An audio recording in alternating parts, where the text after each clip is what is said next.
Why don't we start with just a little bit about your background?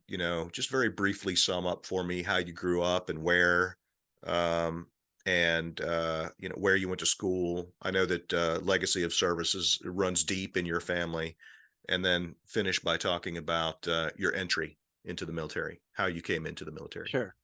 Okay. So, as you said, my family was deeply ingrained in the military. My grandfather went to West Point. My father went to West Point. My brother went to West Point. Um, we lived throughout the United States and Europe, and we used to answer the telephone at home. Colonel Bartlett's quarters. May I help you, sir?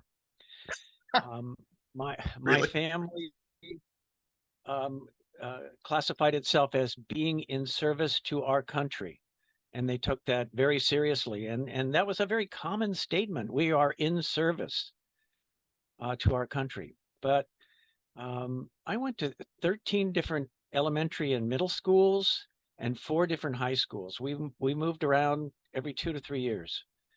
And my father said, "I'll get you an appointment to West Point." In fact, he did. And I said, "Nope, it's not for me. I'm turning it down. I don't want to go to West Point." And ultimately went to college in Southern California at Claremont McKenna College. It's east of LA, liberal arts school. And it was at the height of the war was beginning to really build up considerably. And I actually got, during the summer between my freshman and sophomore years, I got reclassified. And I said, whoa, I'm not going to be drafted. I mean, it was expected, that I would serve my obligation as an officer, and that Expected by whom? my family, Gotcha. And we what were year all are we talking about, Robin? between 63 and 64. So I went into the ROTC program, and it just was really second nature to me, and finished as a distinguished military graduate. And at the ripe age of 21, having completed my college degree, brilliant as I was at 21 years old, knowing everything. And I was a tough guy then, too. I was really tough. I decided I had never been challenged in my life up to that point in time, never really challenged. So I ended up deciding to choose the most uh, arduous direction that I could think of, which was Airborne Ranger, an assignment to the 82nd Airborne Division. And I volunteered for all of that, and I got it all plus. So after graduation, actually literally 2 days after graduation from college, I loaded everything I owned in my car, and I drove from California to Fort Bragg, North Carolina, home of the 82nd Airborne Division, and started my military career at that Mm. point. But So this would have been I was not airborne qualified at that time. I was there for about a month, and then I got orders sending me down to Fort Benning, and I went through airborne school, infantry officer basic course, and ranger training. and this would have started this whole process in the summer of 64. 67, 67. 67. Right. Okay. The first date was between my freshman and sophomore year of college, between 63, 64. I graduated in 67. So Mm, that's when I literally was graduated and commissioned on the same day. okay. Okay. Uh, and so after you finished all of that training, how long was it before you were deployed to Vietnam? So I came back to the 82nd Airborne Division, and had an interesting experience upon entry to my battalion. The battalion command, when I came in to visit with the battalion commander, he was busy. He couldn't see me right away. So I was sitting at the S1's desk. That's the personnel officer, the adjutant. And I noticed there was no officer there. There was a sergeant. And I said, "Where's the S1?" And they said, "We don't have one. It's a captain's job, and they're all in Vietnam." And I said, "Oh, really? What's required to be the S1?" And this sergeant says, "Well, you have to know how to write." I said, "Well, I know how to write. That was my degree in college." So when I went in to introduce myself to the battalion commander, I said, I'd like to volunteer to be the adjutant of your unit. And he looked at me. I mean, I'm a second lieutenant, brand new, butterbar. And he looked at me and said, okay. And he threw a pad of paper at me and he said, you got 15 minutes. I want you to prepare a memo to the brigade commander and tell him this, and this, 3 paragraphs, short words, and make it perfect.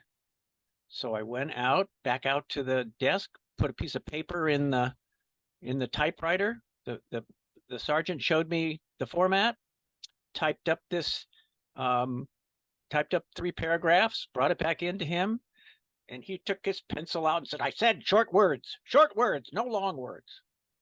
I got the job. So instead of being a platoon leader in the 82nd Airborne Division, I became the S1. I occupied a captain's job, which in many respects was ideal for me, but in many respects, it didn't give me the necessary preparation and training that I should have had, working with men, working with a platoon. But it was one of those moments that I just decided, I'll go for it. What have I got to lose? I know my strengths. Mhm. So you majored in what at Claremont McKenna? Well, I started out as an economics major, and in my junior year, I went to 4 econ courses and one literature course, and I brought all the books and I read the first chapter, and I went to the first class in each course, and I went to see my advisor, and I said, I'm going to flunk. There is no way. This is awful. I can't stand it. And he said, well, look at your grades. You know, you've gotten A's and B's in humanities and literature, and you've gotten C's in economics and political science. You need to be a literature major. I said, well, my father wants me to have a practical education. He said, this is practical. You'll graduate. And so I had a lot of French training in high school. We lived in France for 4 years when my father was stationed there. And so I was a comparative literature major, which was literature and French language. Mhm. So how long were you in that S1 position? About a little over 6 months. And every month I would get a phone call from division headquarters, and they would over the phone give me a list of all of the officers and NCOs and soldiers who had received orders to go to Vietnam. So they were dictating this over the phone to me, and then the paperwork would follow. And so I would dutifully copy down the names and then call each company and give them the same information.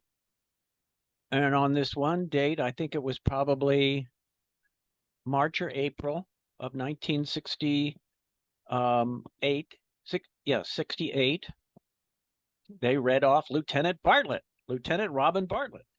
And I was so shocked, I had to make the guy go back and pick up again after my name because it just stopped me cold. And everyone in our unit received. I was really good at planning parties. That was my specialty. And whenever an officer left, and there were a lot of officers leaving, we gave them a statuette. I still have my statuette right here of an airborne soldier with his name engraved on the plaque, and the unit which I was assigned to, which was the 1st of 325 Infantry. And so I did one for me, and was presented at our monthly officers party, which I also planned. And actually, the battalion commander and my former company commander had said to me, didn't think it was a good idea for you to take the S1 job, but you did it very well. They were very complimentary. Hmm. So once you received your orders, what was the route and the timing from Fort Bragg to Vietnam? Well, I had some leaves. I took some leave. I drove. I actually flew this time. I sold my car and I flew back to California. My parents were living in Monterey, and I spent about between 2 and 3 weeks at home. And I had communicated with, I was on orders to go to the 101st Airborne Division. They wanted officers who were airborne to stay with airborne units. So I had been assigned to the 101st, and it was common to write the battalion commander a letter to say, I've received orders. And literally, and this was no email. We're talking about mailed letters, right?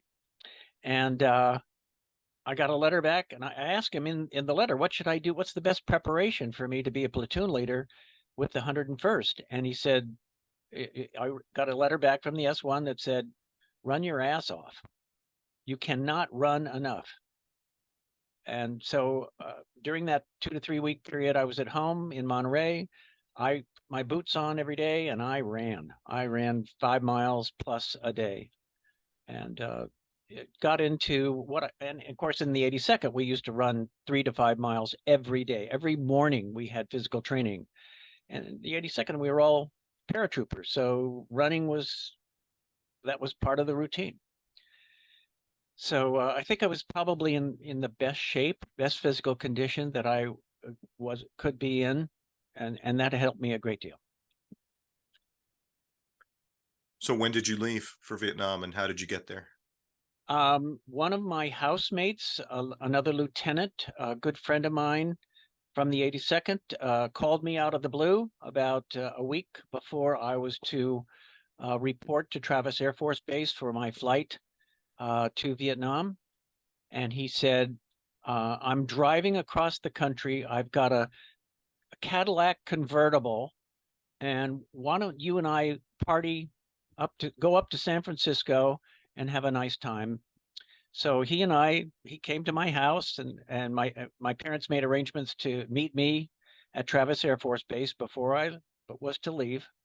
And the two of us spent 2 or 3 days in San Francisco, trying to pick up girls, and we had a good time, went to a lot of bars, and a lot of events, and it was a good blowout before Vietnam. And I wonder, I mean, that time that you were at home running 5 miles a day, um, what were the conversations like around the house with your father, your brother, about the fact that you had received orders for Vietnam? well, my brother had actually been very seriously wounded during his tour in Vietnam. He was an artillery officer, and he was seriously wounded and had come back. And he never really was quite the same, both physically and mentally, as a result of that. He did complete his career in the Army, came out as a lieutenant colonel, but that experience of being severely wounded really affected him. He had a lot of eye issues and head issues as a result. So my parents were obviously extremely concerned, and uh, they were concerned about me going. But as I mentioned before, service was an issue in our family, and our family was very much committed to the service to our country. And I know my mother was extremely anxious about it, but didn't show it. And the advice I got from my brother was keep your butt low and your head lower. Mm. Because, I mean, they knew I was an infantry officer and that I was going to be humping the boonies. That was the brilliant choice that I made as this 21-year-old, and at this time was 22 years old, Mm. infantry officer, having received the quote the best training that I could have. Yeah. Yeah. Well, I mean, that training's no joke. Do you remember the date that you left Travis Air Force Base? I do. I do. Typically you had a 365-day tour. And this is one of those incredible serendipitous moments that I left on May the 9th. And when I came back from Vietnam, I knew it would be within that between May the 7th and May the 11th, some kind of period like that. And I came back exactly on the same day, May the 9th. And the Mm. amazing thing is that my wife's birthday is May the 9th, and my youngest son's birthday is May the 9th. and I have played 5'9" in every possible combination that you could think of and never won anything. Hmm. But Yeah. I mean, that's just one of those amazing dates. Yeah. Yeah. Well, the law of statistics, right? The more Right. you, the more that you play those numbers and don't win, the more likely it is that you'll win next time. Right, right. Right? Because you're And about to. and all the bettors want you to keep doing that too. Exactly. Exactly. Uh, so I'm assuming that you landed at Tonsanut, Benoit, yes, at Thompson Hewitt Benoit. Air Force Base, and then went to Benoit Replacement Center. Okay. And this was Okay. right after the Tet Offensive of Hmm. 1968, the big Tet Offensive, although there would be what was called the mini Tet soon to follow thereafter, which I did experience. But there had been so many officer casualties in the 101st, I'm sorry, in the 1st Cav Division and throughout Vietnam that when I got there, of course, I was with a whole bunch of officers from the 82nd Airborne Division, all flown over together. And the first thing he said to us, well, you're not going to the 101st anymore. All officer orders are canceled, and we'll let you know. Hang around. So for 3 days, we just tried to adjust to this incredible heat and smell, and took showers, like 3 and 4 or 5 showers a day, just to try to cope with the heat. And we didn't have jungle fatigues at the time, so we were wearing regular Army fatigues, which were terrible. And read paperback books and tried to sleep. And then finally, one morning at about one night, I got orders. I came a NCO came to my tent. We all had to sleep in a specific bunk, and that was all labeled to where we were. And he said, "You're going to the 1st Cav Division." And the next morning at 6 o'clock, all my equipment with me, went to the went to the airfield and flew to Ankei in 2 Corps, which was the division rear at that point in time. And that's when you drew equipment, and they had a little bit of training. I had a rifle, but no ammunition. But it was a big, huge division rear base camp. They had places for us to sleep and cots. I mean, it was quote luxurious compared to the boonies. But we drew equipment, had our uniforms, received our uniforms, filled out some paperwork, did the administrative part of checking into the division. And I actually, my brother had been with the 1st Cav Division also, and this actually turned out at the time the scuttlebutt on the unit was very, very positive because they had more helicopters than any other division in Vietnam, and so you flew everywhere. You flew from point A to point B, and you had tremendous helicopter support, Cobra helicopter support, tremendous artillery support, jets, the whole 9 yards, even battleship support if you were out near the Gulf of Tonkin. So that was the good news, and you were able to carry more water, more ammunition, and lighter loads, lighter packs. Some of my Because you could colleagues be from because you could be resupplied by helicopters more immediately, frequently. correct, Mhm. correct. My pack was like 45 pounds, whereas other officers that I know went to other divisions, they carried 70-pound packs. Mhm. So it was a light infantry unit who could move very fast. And but the other side of that coin was that they could combat assault you, called a Charlie Alpha combat assault you, helicopter combat assault into an LZ. And they tried to place that LZ as close to the enemy force as possible. Mhm. So of course they would prep the LZ before you moved into it, but sometimes that LZ was still hot. They loved to shoot down not the first helicopter, they liked to shoot down the second helicopter. And if that happened, then the men on the ground would have to just fight it out. That was they weren't going to risk more helicopters coming in. They would divert the combat assault to an adjacent helicopter and then try to reinforce you. But the men on the ground who survived the crash had to fight it out. So how did you How did you find out that you were going to be an infantry platoon leader? I volunteered for it. No, I mean, how did you, sorry, let me rephrase. How did you get your specific first Oh, my assignment in specific, Vietnam? I had no choice in the matter. That I was just assigned to the 1st Battalion, 5th Cavalry Regiment.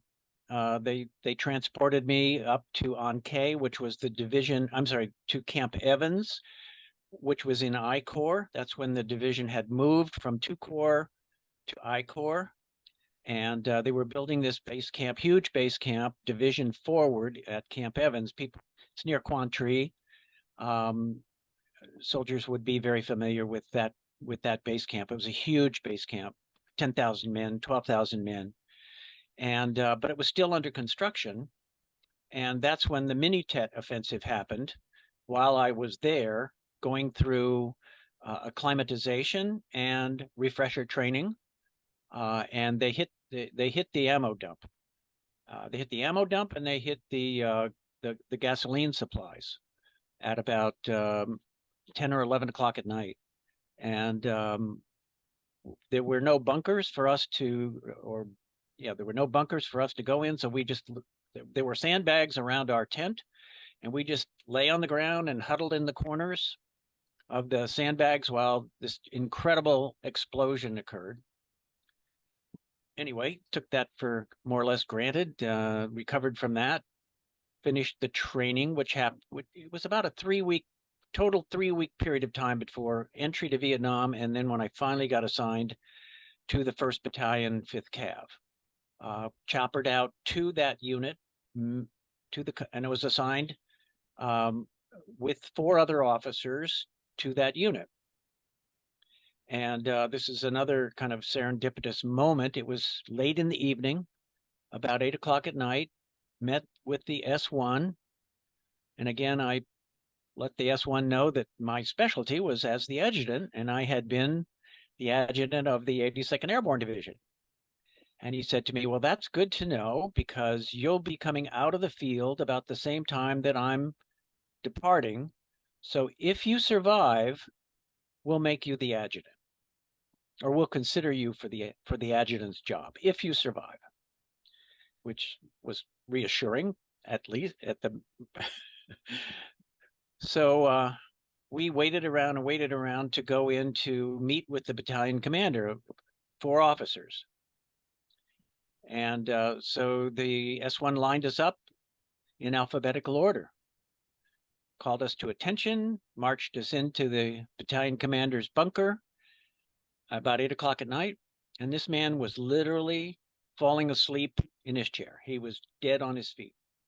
It was a lieutenant colonel. He's the battalion commander. He gave us a 2-minute speech, and the S1 was standing there and said, where are we assigning these officers? We were all we were promoted to 1st lieutenant on that day. So we had all been in the Army for 1 year, and we were all promoted to 1st lieutenant after 1 year. By comparison, it took my brother 4 years to make 1st lieutenant, and it took my father 8 years to make 1st lieutenant. But that was the need, that was the promotion situation of the day. So the battalion commander said, well, I guess it doesn't really matter.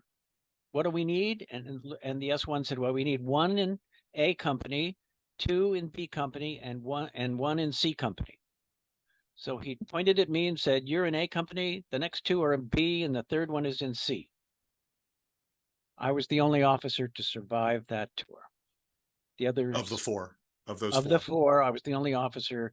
The others were either casualties, or a couple of them were killed. So luck of the alphabetical order. Yeah. So that's actually a great transition, Robin. I'd like to zoom out if we can. We'll come back and continue the story of your experience in Vietnam, but let's talk a little bit um, about the attrition rate for platoon leaders in the infantry. I was surprised to learn, as I read your book, that the average expected lifespan for an infantry platoon leader was about 90 days. Less than, Can, yes. can you talk a little bit about some of the factors driving that statistic? Well, I think, again, keeping in mind the fact that this group at this point in time all had pretty much the same training. We had all gone through basic infantry officer basic course, IOBC as they called it, airborne. We were all airborne qualified. We'd been jumping out of airplanes. We were tough stuff, and we all had ranger training. And ranger training was seriously the best insurance policy for Vietnam. But we were all hardened soldiers and well trained, very aggressive, um, and gung ho. And often those officers made the mistake of being too gung ho. And the soldiers that we led in our platoons, which average anywhere from 24 to 32 men, depending upon casualties and R&R and um, whatever sickness. Those men were draftees. They were 18, 19 years old, and they were draftees for the most part. There were a few who were regular, but not very many. I would say 90% draftees. And they were not gung ho. They wanted to survive their tour. They knew that the officer only had to survive 6 months before he was transferred to a staff job. So there was when a new platoon leader came in, there was a great deal of suspicion about from the platoon sergeant and from the squad leaders as to how gung ho this officer would be. And I think one of the smartest things I did when I was first assigned as a platoon leader was to sit down with my platoon sergeant and my squad leaders and say, what happened to my predecessor? And they were very revealing. And I said, well, you guys have the experience. You've been in the field, and I'm brand new coming in.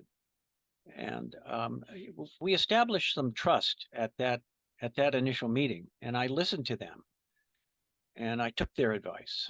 I didn't think that I knew more than they did. Occasionally, I did know more than they did.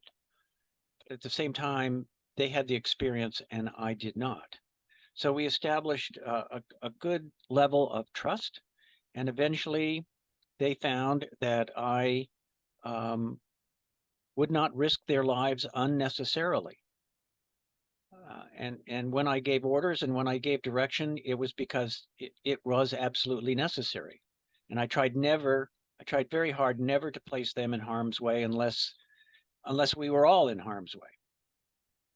So I think that was one of the things that was very influential, very significant for me, and one of the things that a number of the platoon leaders who went to Vietnam failed to do. They thought, as a result of the training they had, that they were very gung ho, and they made some serious mistakes in terms of attacking the enemy and failing to keep the welfare of their soldiers foremost in their minds. Hmm. There were other factors too, but those are probably the two most important.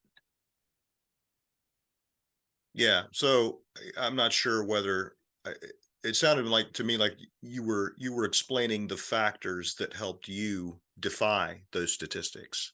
Correct. I what I'd like to do is again zoom out a little bit and talk about some of the factors that drove those statistics. Why is it that, I mean, aside from, maybe being too gung ho, what were some of the other factors driving the short lifespan of an infantry platoon leader?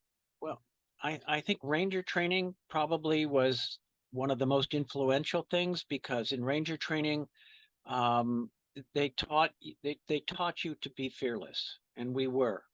They taught you to absolutely be fearless and in command of every situation. And if you were ambushed, you learned and you knew that you had to attack or be annihilated.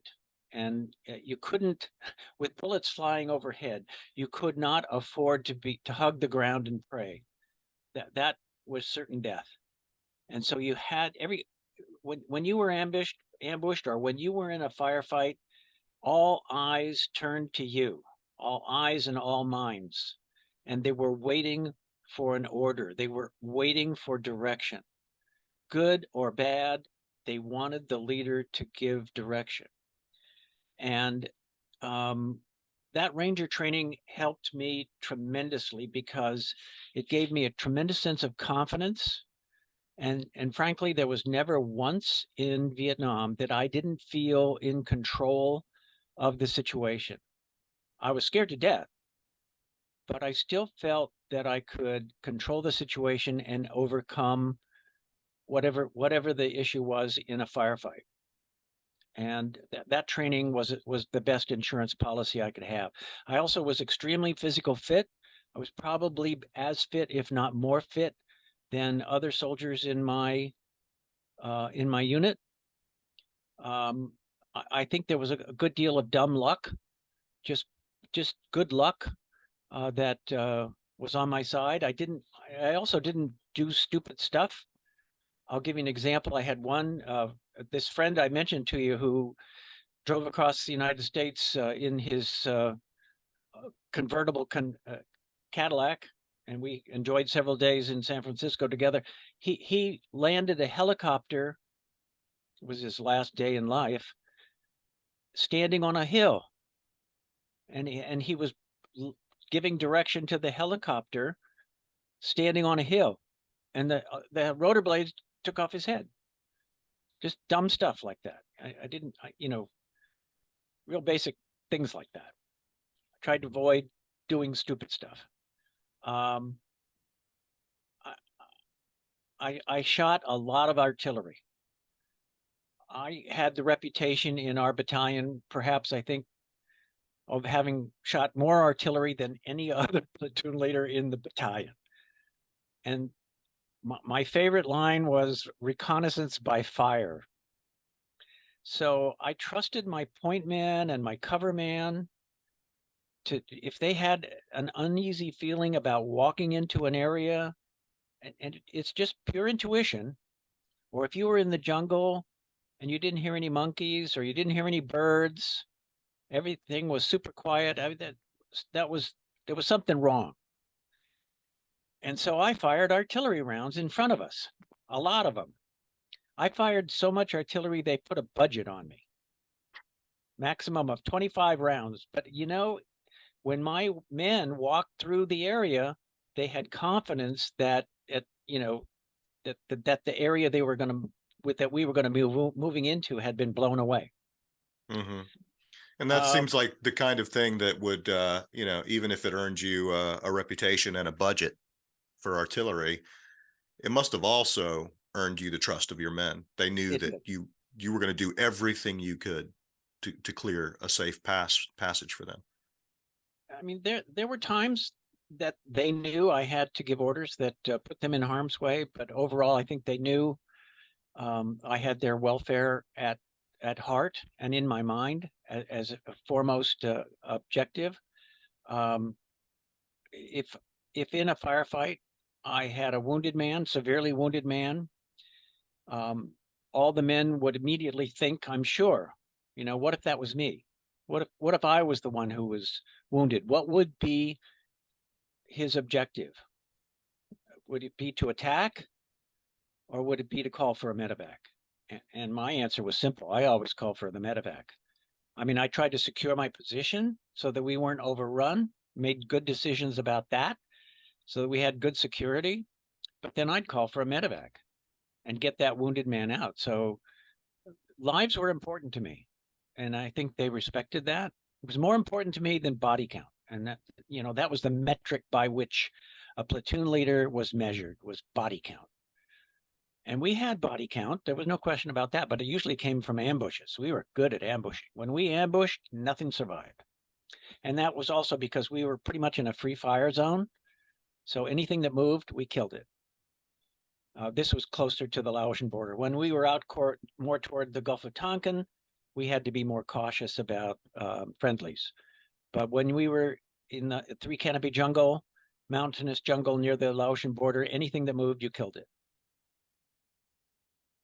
Just no questions. You just shot. You just killed. Blew the claymore mines, whatever it was, and set up your ambushes and took them out. Hmm. Hmm. You know, Robin, you talked a little bit about the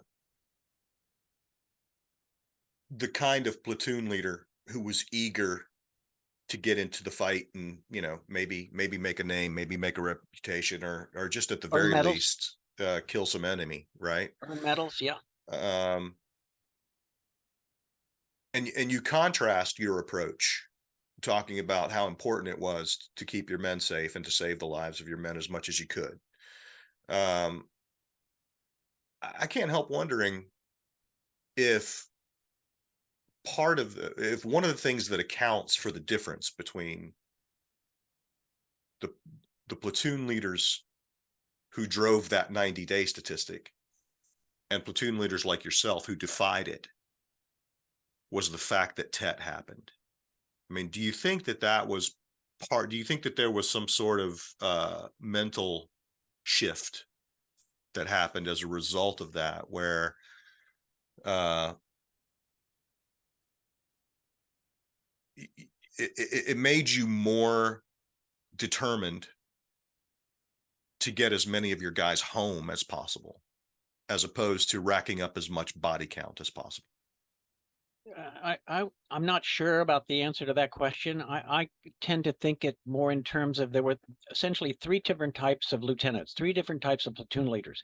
You had your West Pointers, the ring knockers.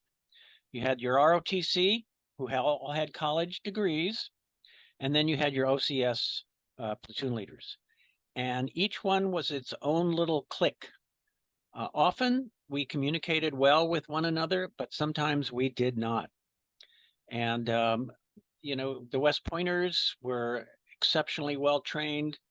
Certainly had just as much um, expertise as distinguished military graduates, because we went through the same training at the same time as the West Pointers did. But the OCS officers often, I felt, resented those of us who had college degrees. So there was some. I mean, I didn't serve with too many West Pointers, as I recall, but I did serve with a couple of OCS officers, and there was some animosity there between the two of us. Hmm. And that would be the only. I can't really comment about how the TET or the mini TET may have changed opinions, because I didn't even think about that, to be honest with you. I just did my daily routine and tried to Hmm. stay alive and make it through. Yeah, yeah. Well, you covered an awful lot of ground uh, Physically, in your in your absolutely, we did your 6 or 7 months in the boonies. You covered a lot of ground. a lot of Uh, territory. yeah. Can you talk a little bit about some of that experience? How long were you out there? Um, you know, for a given time, or how much distance, you know, were you expected to cover before you could come in and get a hot meal and a shower and that sort of thing? Yeah, well, we would often make combat assaults, several combat assaults a week, moving us from point A to point B, moving us closer to where intelligence indicated there might be an enemy force, trying to move us as close as possible to that suspected location. And typically, we would be in the field for at least 4 weeks, sometimes 6. And during that period of time, you wore the same clothes, did not change clothes. They didn't bring clothes out to you. We did get resupplied with food and water, did not drink the water. We're not allowed to drink the water because the area had been uh, saturated with Agent Orange. So they didn't want us drinking from streams or trying to purify the water. If we encountered a stream, we would just wet down our towels and sponge ourselves off, but not drink from it. And the heat was intense. It was 105 to 115 degrees. The humidity, especially in the jungle, was horrendous. So we had to be very cautious about men. I had to be very cautious about my men suffering from heat exhaustion or heat stroke. It's not uncommon to have men evacuated every day for heat stroke, for heat exhaustion, especially if they were carrying a heavy load. If they carried the machine gun, ammunition, mortar rounds, that sort of thing. And I got just as dirty as my men. I ate the same food, endured the same heat, had the same pains and aches, except, I had to be responsible for them. I had to give orders. I had to be alert for their attitudes and make sure they were equipped to fight and monitor them. I had a protocol every time we went out on ambush. I would check them out, have them jump up and down, make sure they didn't rattle or make any noise, and that they had 2 bandoliers of ammunition and 4 hand grenades and 2 smoke grenades. I mean, everybody had an SOP of standard operating procedure of what they had to carry, and I made sure they had it. So we were equipped, plus Claymore mines. That was our primary defensive tool or aggressive Yeah. tools. So you not only made sure that they had all that stuff, but you made sure that it didn't make noise Correct. when they jumped up and down. You didn't want them to let the enemy know you were coming.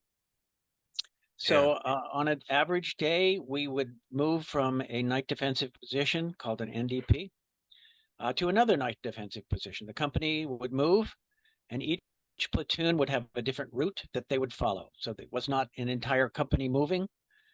The company commander would walk with the mortar platoon, which was just one tube and, I don't know, 8 or 9 rounds. That's about all they carried. So it was limited support capabilities, but each platoon followed a different route. And that would be a hump of anywhere between, in dense jungle, it might be 5 to 8 kilometers. And if you were out in the more open terrain, it might be 8 to 10 kilometers. Because you had to go more slowly when you had no overhead cover and you had indirect sunlight. We would stop usually, especially in the open areas, we would stop at 11:30 and just put up our poncho liners over our heads to keep the sun off and not pick up again until maybe 1:30, 2 o'clock in the afternoon. Mm. And then on the way, we would recon potential ambush sites, because we knew the enemy was watching us. We knew that they were there and watching everything that we did. Plus, they knew our procedures. They were well schooled on what American strategy was. We didn't fool them. And so we made a big to-do over 3 or 4 different ambush locations, and they would have no way of knowing which one we would ultimately choose that night. And every night we would send out a reinforced squad. I would take one night, my platoon sergeant would take one the next night. Each platoon would send out an ambush and set up for the night with the reinforced squad. That was pretty much our routine day to day for 4 to 6 weeks at a time. The longest I was ever out was 6 weeks. So I would say the average was 4. And then we would be brought into the battalion base camp to pull perimeter security for about a 5 days, 6 days period of time, where you got a chance to have some hot food and shower. You would pull road security with the engineers who went out every morning to make sure there were no mines planted the night before. We would send out ambushes still beyond the perimeter of the base camp, but it was lighter duty, and we had very secure bunkers, reinforced bunkers, and that was lighter duty for about a week, and then you were humping the boonies again. Mm. And you did this for 6 or 7 months. That term, humping the boonies, says it all. Yeah. Yeah. And you did this for 6 or 7 months, and obviously the men in I your was in the platoon field for 7 months. Yeah. Yeah.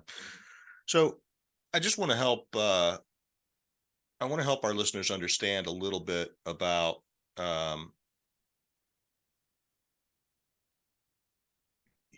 what kinds of threats you were up against when you were humping the boonies. So I'm just going to list off some things, and you just tell me, I'm going to list some areas of threat, and you tell me whatever comes to mind for you. It could be a personal story or anecdote or just some thoughts, but obviously the number one threat um, out in the field is the enemy.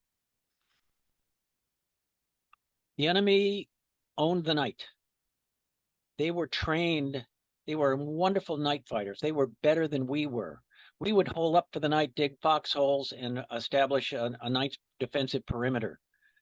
And they learned to attack at night. They learned to move at night and attack at night.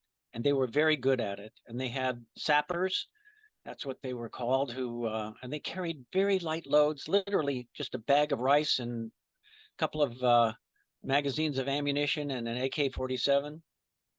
They could sneak into our unit and throw a satchel charge and or hand grenades before we even knew what would happen. We would put up trip flares, and they knew how to disarm the trip flares. I had numerous occasions when we went out after a night defensive position or an ambush, and our trip flares would be dismantled. So they owned the night, and they were very effective night fighters. They did not wish to engage during the day because they knew we had superior firepower, and we had artillery, and we had helicopter gunships, and we could just bring those assets to bear very, very quickly, being with the first Cav. But at nighttime, it was a different story. And at night, you just couldn't tell what was going on. It was frightening. And you didn't want to move around much because you were afraid you might get shot by your own men. So that's when a lot of casualties occurred. Yeah, there's some very vivid descriptions in your book, and I want people to read the book, so we're not going to recount them here. But there's some very vivid descriptions of times that you came face to face with the enemy. So again, without necessarily spoiling what's in the book, can you at least talk about the impression that that face-to-face contact made on you? What did you learn about the enemy, the determination of the enemy, Well, when you saw them? I have to tell one funny story. In Okay. Ranger School, they made us, they had a lanyard around our weapons, and that lanyard was around our necks. So we would never allowed to remove that lanyard from your neck. So your weapon always stayed with you, regardless of how tired and exhausted you were. So you know, the lesson was you never went anywhere without your weapon. Well, I had to take a crap, and I made the mistake of walking down from our night. This was in the morning after everybody's up and had their coffee and we're eating and we're getting ready to move out. And I walked down to the edge of the night defensive perimeter, told my men right behind me that I was going down to take a crap, and did not take my weapon. So I kind of went into the brush just a little bit, not far, did my business. And then as I was pulling up my pants, here was an enemy soldier looking at me from maybe 30, 40 feet away, and he waved at me. Now, I think he was an enemy soldier. He didn't have a weapon. I don't think he was a friendly. He had a uniform on. And man, I turned around and ran back as fast as I could. So that was one of those times that I did something very stupid. But yeah, that happened. And on several occasions, as I mentioned, we were in free fire zones. So if we encountered an enemy, the M16 was just a phenomenal weapon for us. It was lighter weight than the M14. You could run through a magazine of, we only carried 18 rounds in a magazine so as not to compress the spring entirely. And you could run through those 18 rounds on full automatic in 2.5 seconds. And we didn't even aim. They taught you not to aim, that it was point and shoot. And your forefinger pointed at the enemy in the front of the stock, and you pulled the trigger on full automatic, and the weapon rode from the lower left to the upper right. And that's the way a lot of enemy soldiers who were walking the opposite direction on a trail ended their lives, because the point man saw them coming, or often would hear them coming, took cover, call me to the front, because we didn't know what was coming. And that was another occasion when just face to face with this enemy soldier, and I didn't hesitate. I just put my weapon on full automatic and pulled the trigger, put the whole magazine out there. So it was a formidable weapon, and we all carried that. We also carried, some heavier weapons. We had an M60 machine gun, and then my favorite was the M79 grenade launcher. Those guys were just amazing with what they could do with that weapon, and carried different types of rounds, flechette rounds for close in, and they could lob it like a mortar. Um, they were very effective weapons. That M79 is a very effective weapon. Hmm. Yeah. Well, I was asking about what impressions face-to-face contact with the enemy left you with. Like, were there times when you realized or learned or were surprised by some aspect of the enemy's training or tactics or determination? I would say only at night. That's when Mm, we learned, when I found that they were so effective at mm, penetrating our space, regardless of the circumstances. It could be raining, pouring rain, miserable conditions, and they were effective at getting close to us, throwing a hand grenade, creating turmoil. Um, and it was always a danger of revealing your position by firing back. And then if you did fire, you had to move your position, especially if it was the machine gun, because then they could zero in on where your heavy weapons were. And that mm, was always a dangerous thing to do too, because you were in a foxhole and you had to move your heavy weapons to a different position. So it was always a danger of possibly being shot by your own people. Night firefights were always the worst. Were always very, very horrendous for us. Um, I guess I had a great respect for NVA and VC soldiers for that capability, mm, um, and for their ability to monitor us and not be seen. It mhm. was so rare that we would find some of these observers. I can remember on one occasion we did see two enemy soldiers who clearly had been observing our unit, and we fired on them, and we put some M79 rounds on them, started a fire, which was not a very good thing, but one of the few times we actually were able to see an enemy force other than in an ambush. Mhm. And then in an ambush, they were like, they owned the night, and they were moving from point A to point B and walked into our ambush. And then the Claymore mines, for the most part, took care of them. Mm, mhm. So aside from the enemy, I guess another major threat that you face when you're humping the boonies is the environment. You talked a little bit about the heat and the humidity, but there must be 100 ways that jungle wants you dead. Yeah, I didn't encounter. I mean, I've heard stories and talked with vets about snakes, and I did have one soldier who was bitten by a monkey and had to be evacuated because a lot of monkeys carried rabies, and this poor soldier had to have rabies shots, which was worse than being bitten by the monkey, because it required a shot every day for 12 days in the row in the stomach. That's where the shot was administered. Mm, Um, that there were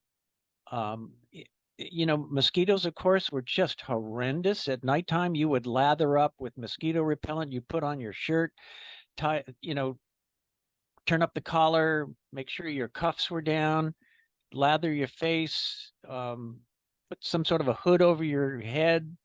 But mosquitoes still would find you, and you were always suffering from mosquito bites. And we took malaria pills every day, and then a big pill every week to as a prophylactic against malaria. Uh, but water certainly was the main issue for us. You carried anywhere from 1.5 gallons to 2 gallons of water. And if it was intensely hot, you'd go through that by 11 o'clock in the morning. And it was not uncommon for men carrying heavy loads just to fall over. And if you were in deep jungle, the only way to get them out was by use of a jungle penetrator. And medevac had to be called. There was no GPS in those days, so they had to find you based on map coordinates. And if you popped smoke, it would just go up into the trees and hang there. They would never see you. So we had to cut down trees with a machete to open a hole in the canopy of maybe 10 to 12 feet. And when we heard the helicopter overhead, we would fire a star cluster, which is a little bit like a Roman candle, through the hole. And you would pray that the door gunner or pilot or co-pilot would see it and come over and drop a stretcher if the man was severely wounded. And then, of course, they had to come back and find you again. And if you were in a contact, that placed the helicopter at extreme peril because the enemy loved to shoot down medevacs. So we always we fired intensely at the enemy if we were in contact. If I had a man wounded as a result, severely wounded, and we would take a smoke grenade and tie it to the end of a pole, like a 20-foot pole, and pop the smoke grenade and hold it up over the hole so that the smoke would penetrate and they could find us. And then they would come over and drop this hook, and you'd hook the stretcher, or you'd hook, if the man was capable of sitting on the seat, there was a seat that they could sit on, they'd haul him up and haul him away. So it could save his life, but it was also a very traumatic period of time for myself, just calling in the helicopter, the medevac, having them find you, and getting this wounded man out. You wanted to get him out as fast as possible so that you could go back to your business of the contact, or if it was heat exhaustion, just to save his life. Because we couldn't take water and pour it on him. Every man just had very limited amount of water that we could have. We tried to give him water, but there was very little water to spare. Yeah. Yeah. Uh, you talk in your book about just having to prepare someone who was killed in action, having to prepare that body to be evacuated. And you said that you didn't have body bags, that you would wrap these guys in a poncho. Um, can you just talk a little bit about that experience and how that affected you? Well, I think that was probably the hardest job that any platoon leader had. Certainly the hardest job that I had. And my men didn't want to do it because I don't know whether it was superstition or they just thought maybe they would be the ones next time. But it was my job. Our medics carried these 3x5 cards, death cards, we called them, had a hole punched in it, a little piece of string. And it was my job to write down the coordinates as close as possible to where the soldier was killed. They actually tracked where each man had died as close as possible. And I would go through the man's pockets, make sure there wasn't anything there that shouldn't be there.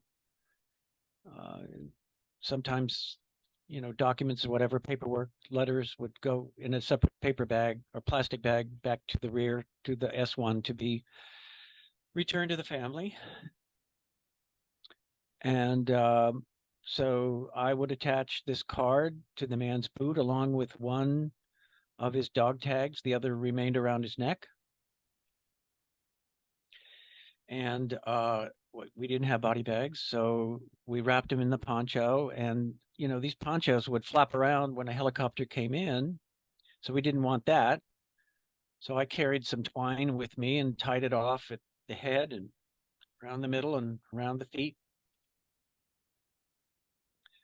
And then when we were in an area where we could bring in a helicopter to a landing zone, we would the man on the helicopter to go back. And the hardest time was the very first time that it happened when I first lost my very first KIA. There would be others, but I think the first is always the hardest. And I call that my first worst day in Vietnam. And I had a picture taken of me on that day just so I would remember how I felt on that day. And it happened again, happened several times again, many times again. I actually didn't keep count, but I couldn't allow it to affect me. I couldn't allow it to impact my decisions. I couldn't allow it to get control of my emotions. It was my job. I had to do that. That was my job as the leader. And what I ended up doing was taking that experience, as well as some of the other more horrendous things that happened, and I liken to have a titanium steel trunk in the back of my mind. That's the way I sort of envisioned it. And I took those emotions and those experiences and I locked them away in that titanium steel trunk, and I locked it down. And it stayed there. And I would not allow those emotions to affect me.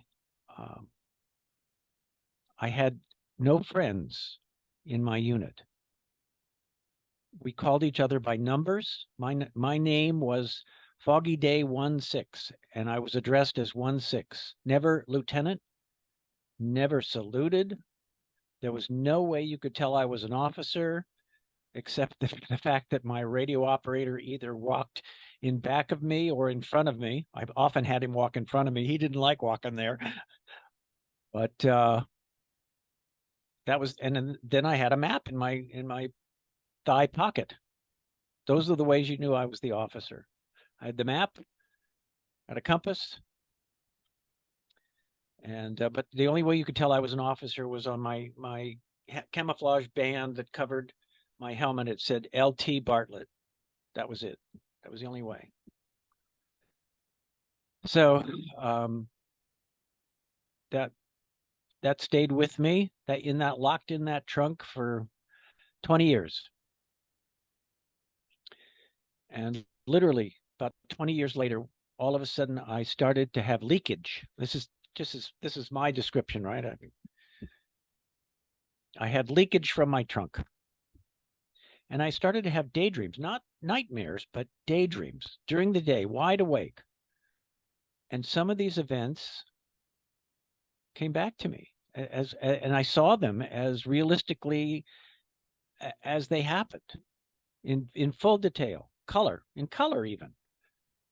And I got scared. I was really taken back. I said, "Oh my God, I'm having a breakdown."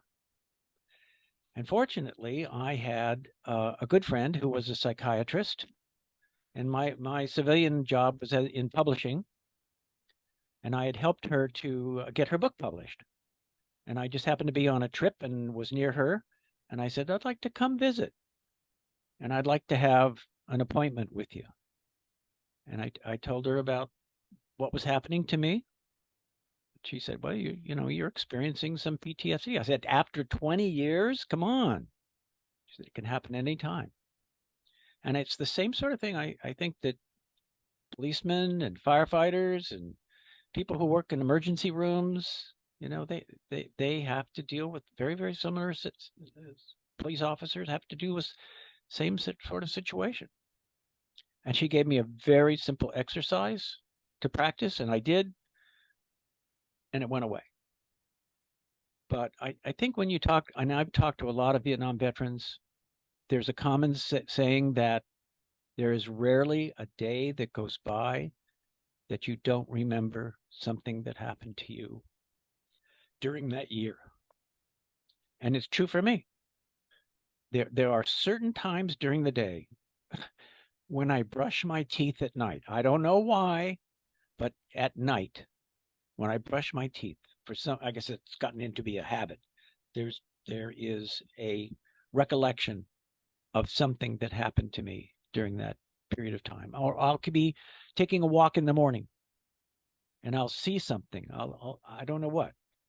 It'll just trigger a memory. A conversation at work will trigger a memory, will trigger an event. And it's difficult to talk to anybody who was never there about the significance and the meaning of those events because they have no basis for which to evaluate it, except other vets. Yeah. Yeah. Do you mind, Robin, if I ask how old are you now? 76. So you've got 76 years of life experience, and it's that 7 months that comes back every day, every night when you brush your teeth. I mean, is there Pretty much. anything else in your life like that? Is there anything else in your life that has stayed with you to that degree that it comes back daily and involuntarily? Well, uh, that training that I had certainly has impacted my personality. My wife says to me, your greatest strength is that you are fearless, and your greatest weakness is that you are fearless. And that has helped me in my civilian career, and it has hurt me. And fortunately, uh, I have been very fortunate to be married to a wonderful woman who has kicked me in the butt on a regular basis, and 3 sons. And I have learned to say I love you, which is something I never said before. I have learned to hug, something I never really did before, and to work at being more empathetic, to work at being more empathetic. But as I said, it has helped me. I rarely have been in a situation in civilian life that I didn't feel like, as in combat, that I wasn't in control of the situation. I could always, right or wrong, that was what we were trained to be and trained to do: make a decision, take action. Sometimes right and sometimes wrong, Mm. but that stayed with me. So you said your psychiatrist friend or psychologist friend gave you an exercise to do, and you did it, and it was very simple, and it seems that it helped you manage your PTSD. Um, I was going to ask you, how important was the journey of writing this book in terms of helping you deal with those demons, or had you already dealt with them when you started the project? I had pretty much already dealt with most of them. Writing the project, which took the better part of 10 years because I had a family to raise. And the only time I really had to work on the book was I had a job that took me on long airplane flights coast to coast. And I'd whip out my laptop and write a chapter. And it was an effort at that point in time to really come to grip with these experiences. And having talked to a lot of vets, I found that a number of things happened to me that did not happen to them. I had a number of unusual things happen to me that did not happen to them. And so each one of those events, each one of those stories got translated into a chapter in my book. Some of them are horrendous, and some are kind of funny. I tried to mix it up a little bit. I had some unusual funny things happen as well. Hmm. Um, it was amazing to me on when I was writing the book, and it was originally designed as a catharsis, um, that I could recall incredible detail about what had happened. My favorite author is Stephen King, and Stephen King in his his very well known book called On Writing talks about falling into the computer, and that's literally what happened to me. Meaning that you were so absorbed in writing this story that it became real to you. And as fast as I could type, I was able to reconstruct the story, reconstruct the event in incredible detail. I could see the colors. I could see what happened. I was sweating. I came away exhausted. I even smelled the smells. I could even smell the smells. So that took the better part of about 10 years to get it done to that point. And then I was going to publish it, but I got some really good advice from a couple of general readers who said, "Oh, you only want to sell this to general to military types, right?" And I said, "No, I want generals readers to be able to access it." And he said, "Well, you better add a lot more of your emotion and personality to this to bring it to life." So I did. I remembered all the letters that I had written home to my parents, and my mother saved every one of them and put them in a big bag. And I hauled it out, put them in order, reread every letter, and grabbed snippets to put into appropriate chapters. So when you read the story that actually happened, then you read what I wrote home about. Sometimes they didn't quite agree.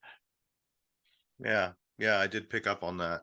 Um, yeah, I've really enjoyed this book. I haven't read all 34 chapters. I've probably read 12 by this point. But I really like the way the book is organized. It does feel like you can dip in at any point. Each chapter really does stand alone. And I think the level of detail, both in terms of your inner life and what was also going on outside of your body, uh is very vivid. But it never feels you do a good job of providing context, right? Um, and so I'm able to kind of understand what it was like as much as possible, right? I mean, I realize this is a ridiculous statement, but I kind of I'm able to sort of inhabit you as I read, but also have a sense of the context in which you're operating and what's going on around you. Everything from you know what the weather's doing to what the enemy's doing to what U.S. military strategy is doing to influence your situation. And I just think it's a remarkable piece of work, and uh, a lot of people whose names our listeners would recognize seem to agree. Just on the dust jacket, you've got blurbs from Barry McCaffrey, Jan Scruggs, H.R. McMaster, Dale Dye. Um, this book has Well, and made an I have my impression. medic, I have my medic and my RTO too. They contributed reviews. I Mm, wanted to have grunts who were with me during that experience. I wanted them to read it too and comment. As long as I appreciate your comments, and that was certainly one of my objectives in writing this book. But it's important to say, this is a boots on the ground point of view. I had no national perspective. My staff job was at division headquarters as the division historian, which gave me a little higher perspective, maybe 10,000 feet as opposed to boots on the ground. But it was very, very hard to write the final chapter, the summary, where I tried to pull it all together and comment on a more global scale or on a national scale. That was hard to do because I did not have that. My experience was boots on the ground. yeah, yeah, it wasn't your job. I get it. Um, when you came back to the world, you were still in the military, Yes. and so you didn't get sort of spat out into American civilian life at that point, which which probably insulated you from some of the experiences that other returning soldiers and sailors and Marines and airmen had. Um, but you're sort of keenly aware of of how U.S. service members in general uh, were welcomed home or not welcomed home. I know that's a really important issue for you. Um, is there anything you'd like to say about that? Yeah, that's absolutely true. I was a regular Army officer, and my assignment after Vietnam was to Fairbanks, Alaska. So I went from the fire to the freezer, and then after that was transferred to Fort Benning, Georgia, to back to the infantry school, which was my last assignment. And as you say, I never really encountered protesters. I never encountered um, people who had were violent against the war or had strong feelings about the war. Even within the military, there was just it was not something that was discussed. There was no even internal discussion about the war. We just carried on. And it wasn't until maybe about 15 years later, something along those lines, when I decided to work. I was working in my civilian career in publishing, and I wanted to do a video about an essay that I had written called The Trail. And I worked with a good friend of mine, and we used photographs and artwork that I had brought back with me from Vietnam, from combat photographers and artists, and put this video together. Was very pleased with it, and this was a good 20 years ago.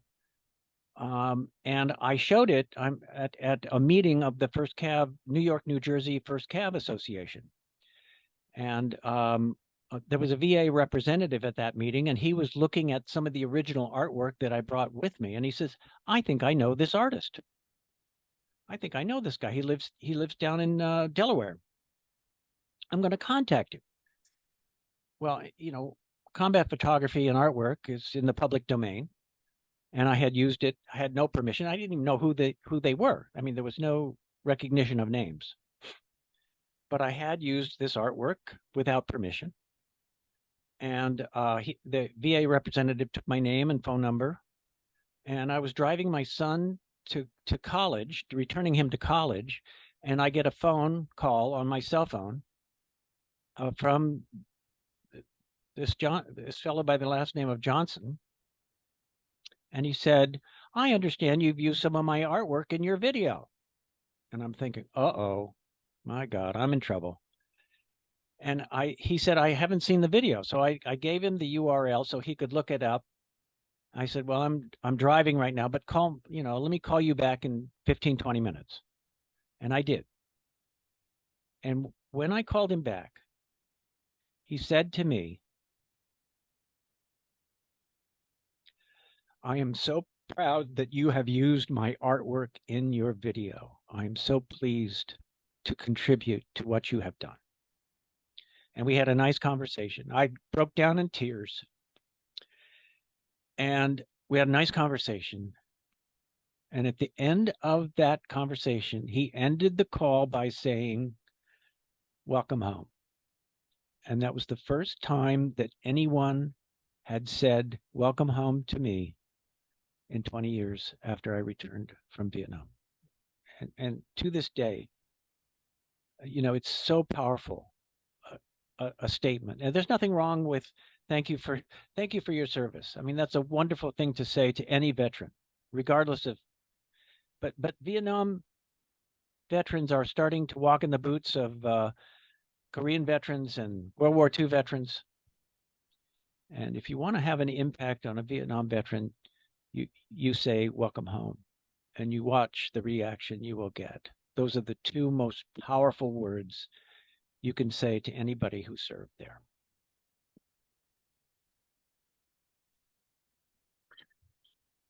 All right. Well, we're just about out of time, Robin, but I do want to ask two more questions if you can give me another 10 minutes. Uh, I guess the first question is there anything that we didn't cover that you wish we had? Well, we touched on this issue of men versus the mission.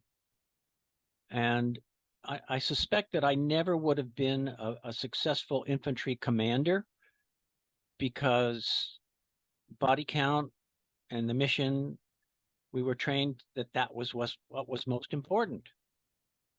And saving lives was what became most important to me.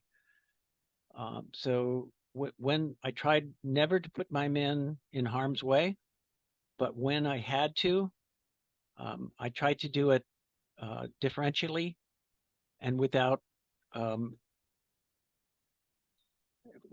with as much caution as possible. Um, so that's certainly one thing that was very important to me. Um, I think we really covered most everything that I wanted to talk about. Okay. So my last question then is, have you been to the wall in DC? And if so, what do you remember about your first visit? I've been to the wall several times. I've also been to the wall that heals several times. I've gone at nighttime to visit a couple of the men that I do recall. As I mentioned, we didn't keep names. We called each other by nicknames and by numbers. And it is an emotional experience for me. There is no question about it. I actually think that the wall is something that was designed so well and so appropriately. It's in a chevron, and at nighttime when you walk down that path, you remember what it was like to dig a foxhole and to be in a foxhole because it's cooler. And you literally can feel it on a summer's night, you can feel it get cooler as you walk down that path. And I have several places on the wall that I always visit. And it's always a very emotional experience for me to go back and touch those names. A couple of them are very high.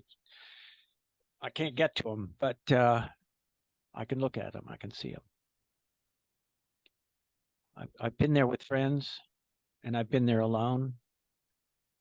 I've gone early in the morning a couple of times.